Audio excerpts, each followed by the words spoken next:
Dari diskusi-diskusi itulah ia terkadang memasukkan sentilan Islam secara tidak langsung dan tidak aku sadari. Karena pertanyaan dan hal-hal yang didiskusikan sebenarnya telah jelas jawabannya di Islam. Banyak bentrok di antara kami dalam diskusi tersebut. Kadang bahkan membuat aku marah, menangis, jengkel. Namun diskusi itu terus berlanjut. Masih ada rasa penasaran, jengkel, dan marah yang berbaur menjadi satu. Namun, banyak sekali pertanyaan darinya yang tidak bisa aku jawab. Akhirnya A mengusulkan agar meminta pendeta yang ahli untuk diajak diskusi bersama. Wah, betapa senangnya aku mendengar sarannya itu. Orang ini benar-benar bersemangat belajar Kristen. Aku sangat berharap akhirnya nanti dia bisa beragama Kristen.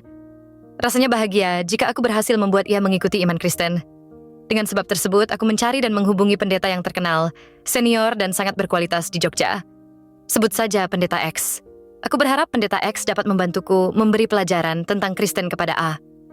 Keluargaku pun ikut bersemangat dan sangat mendukung rencanaku ini. Saat itu, aku bersyukur Bapak Pendeta ini mau dan bersedia membantu rencanaku.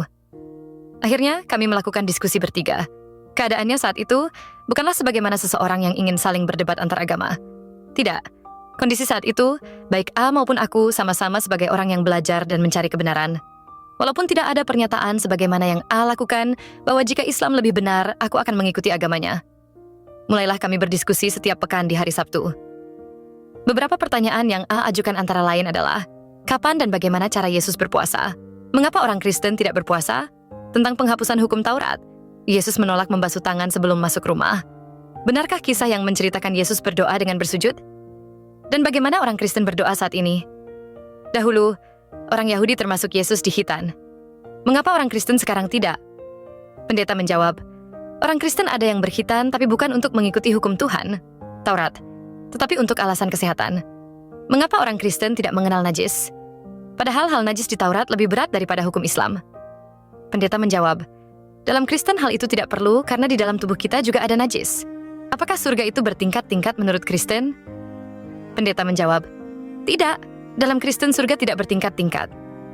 Lalu kami bertanya, mengapa dalam Injil dikatakan ada surga rendah dan surga tinggi? Terdapat ramalan dalam Alkitab tentang kedatangan anak manusia.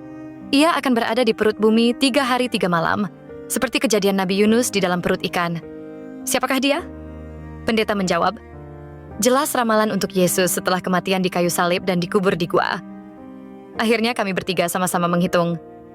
Dan berkali-kali, hasil perhitungan itu adalah 2 hari 2 malam, atau maksimal adalah 3 hari 2 malam, dengan konsekuensi memasukkan hari Minggu sebagai 1 hari penuh, padahal Minggu pagi, sebelum matahari terbit, kubur Yesus telah kosong. Karena perhitungan tersebut tidak cocok dengan ramalan 3 hari 3 malam, pertanyaan tersebut ditunda untuk didiskusikan pekan berikutnya.